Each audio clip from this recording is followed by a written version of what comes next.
नारी प्रीत में राधा बने, गृहस्थी में बने जानकी, काली बन के शीश काटे जब बात हो सम्मान की। फेमिनिज्म, नारीवाद, अक्सर हमने ये शब्द सुना है और हम सबके लिए इसकी एक अलग ही डेफिनेशन है। कुछ लोगों के लिए नारीवाद सम्मानता है तो कुछ लोगों के लिए सर्वश्रेष्ठता। आज की हमारी स्टोरी स्वाति और अनामिका की स्टोरी में भी कुछ अलग सी ही डेफिनेशन है इस नारीवाद की। आइए देखते हैं। स्वाति, रिग्रेट है ना? अनामिका, नहीं, मैं रिग्रेट क्यों करूंगी? स्वाति अनामिका का हाथ पकड़ती है। कम ऑन यार, मुझसे तो झूठ मत बोल, मैं तो तेरी बचपन की दोस्त हूँ, अच्छे से जानती हूँ तुझे कैसी जिंदगी चाहिए थी। हाँ स्वाति, पर तू मुझे सिंपैथी क्यों दिखा रही है? मैं बिल्कुल ठीक हूँ और खुश हूँ, तू देख नहीं सकती क्या? चुप कर, मुझसे बकवास मत कर। मैं जानती हूँ तू ये सब इसलिए बोल रही है ताकि मैं तेरे मिस्टर परफेक्ट युवराज को कुछ ना कहूँ। मुझे लगता है you deserve better. Enough Swati, बहुत हो गया, तू मेरे बचपन की दोस्त है, इसका मतलब ये नहीं कि तू कुछ भी बोलती जाएगी। वो आज भी मिस्टर परफेक्ट है and I love him. Anamika, वो कहाँ से मिस्टर परफेक्ट है? तेरा जॉब छुड़वा दिया, तेरा घर छुड़वा दिया, तेरा होम टाउन छुड़वा दिया, सिर्फ इसलिए कि तुझे हाउसवाइफ बना सके। और तू कितनी खुश है ना ये डेजिग्नेशन पाके। स्वाति, तू हाउसवाइफ को ऐसे क्यों यूज कर रही है जैसे कोई अब्यूजिव वर्ड हो? मैं खुश हूं, मैंने सब अपनी मर्जी से किया है, मैं इंडिपेंडेंट वुमेन हूं। बस अनामिका, थोड़ी सी गलती है, तू इंडिपेंडेंट वुमेन थी, अब नहीं है, अब तू पूरी तरह से उस पर डिपेंडेंट है। हाँ स्वाति, लोगों की यही तो मेंटालिटी है जिसने आज लाखों घर बर्बाद कर दिए। क्यों एक औरत जब घर छोड़े तो वो अच्छी इंडिपेंडेंट वुमेन बनती है और जब घर संभाले तो वो डिपेंडेंट हो जाती है? क्यों जब वो घर संभालती है तो उसे यूजलेस माना जाता है? क्यों अगर एक आदमी बाहर जाके काम करे तो उसे डोमिनेटिंग माना जाता है? हम लड़कियों ने फेमिनिज्म के अलग अलग मतलब निकाल लिए ना। हमने तो सोचा था हम मर्दों के बराबर आएंगे, लेकिन नहीं, हमारा लालच इतना बढ़ गया कि अब हम उनसे सुपीरियर होना चाहते हैं। क्या हम साथ साथ नहीं रह सकते? वो हमारी मदद करें, हम उनकी मदद करें और एक साथ मिलकर अपने सारे सपनों को हासिल करें। घर संभालना ऑफिस संभालने से आसान है क्या?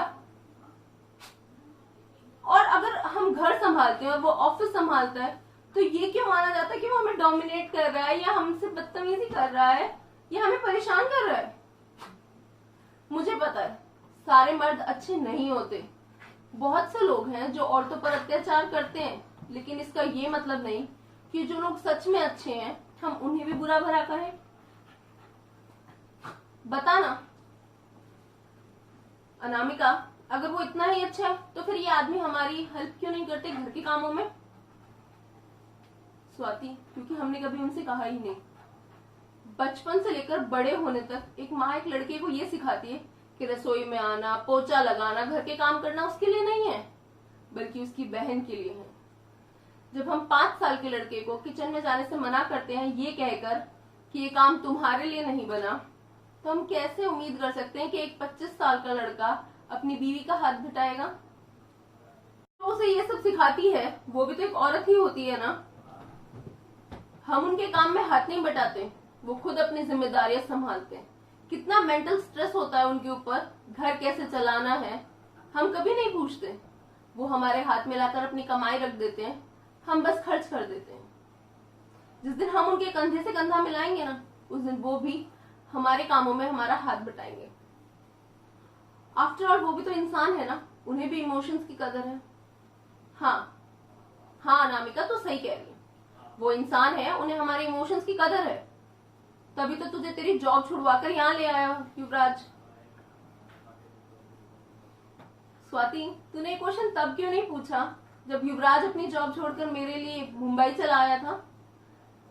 तब उसकी नई नई जॉब लगी थी, फिर भी उसने एक बार भी कोई क्वेश्चन नहीं किया और छोड़ दी, ताकि मैं अपने सपने अचीव कर सकूं, मैं अपनी जॉब में अच्छा कर सकूं, मैं आराम से अपनी जॉब कर सकूं। इसलिए वो अपना सब कुछ छोड़कर मेरे पीछे पीछे चला आया।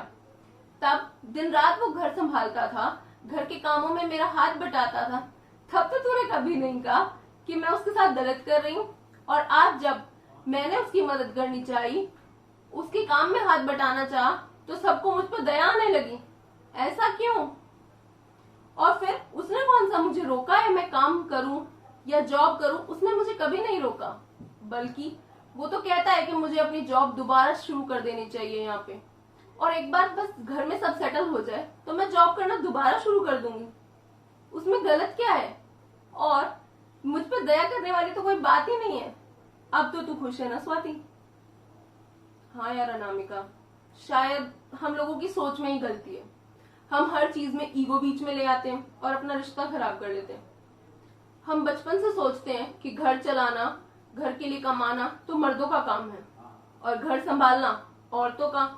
हम कभी ये नहीं सोचते कि उन्हें भी साथ चाहिए, उन्हें भी कोई ऐसा कंधा चाहिए जिस पर वो घंटों रो सके, अपना दर्द बता सके। बल्कि हम सोचते हैं कि उनमें तो इमोशंस है ही नहीं, और हम लड़ने चले थे अपनी समानता के लिए और अब लड़ रहे हैं कि हमें उनसे ऊंची स्थान मिले। हम ही गलत हैं। शायद हमें समझना चाहिए कि हर इंसान एक जैसे नहीं होते, हर सिचुएशन एक जैसी नहीं होती, हर इंसान को उसकी तरह से ट्रीट करना चाहिए। आई एम सॉरी अनामिका यार, मैंने युवराज के लिए इतना कुछ बोला, वो तो परफेक्ट है तेरे लिए। और हाँ, मेरी गलती है जो मैंने फेमिनिज्म के कॉन्सेप्ट को इतना गलत समझा। थैंक्स यार, तूने मुझे आज रियलाइज कराया कि मैं कितनी सारी चीजें गलत सोचकर चल रही थी। अनामिका, मैं खुश हूँ स्वाति कि आज तुझे फेमिनिज्म के बारे में पता चला कि समानता ही प्यार है। एक दूसरे को नीचा दिखाना प्यार नहीं है, एक दूसरे के साथ चलना ही प्यार है। ये कहकर दोनों दोस्तों ने एक दूसरे को हग किया। तो आज की हमारी स्टोरी से जो हमें कुछ नोट्स मिले हैं वो ये हैं कि हर मर्द गलत नहीं होता, बस हमारा नजरिया सही होना चाहिए। उसे भी जरूरत है हमारे प्यार की, हमारे सहारे की। वो भी चाहता है कोई उसका हाथ पकड़ के कहे कि तुम टेंशन मत लो, मैं सब संभाल लूंगी। हर लड़का लड़की बराबर है, उन्हें हाथ में हाथ डालकर चलना सीखना चाहिए, ना कि एक दूसरे को नीचा दिखाते हुए। मैं फेमिनिज्म के खिलाफ नहीं हूँ, लेकिन शायद कुछ लोगों ने उसका मतलब ही बदल दिया, और मैं चाहती हूँ कि फेमिनिज्म का सही मतलब हम सबको पता हो। लड़कियों, लड़कों के पास सुपर पावर नहीं होती तुम्हारा दिमाग पढ़ने की, बल्कि तुम्हें उन्हें समझाना चाहिए कि तुम चाहती क्या हो। तो शायद वो समझे भी और तुम्हारी मदद भी करें वो सब अचीव करने में जो तुम लाइफ से चाहती हो। Thank you so much guys.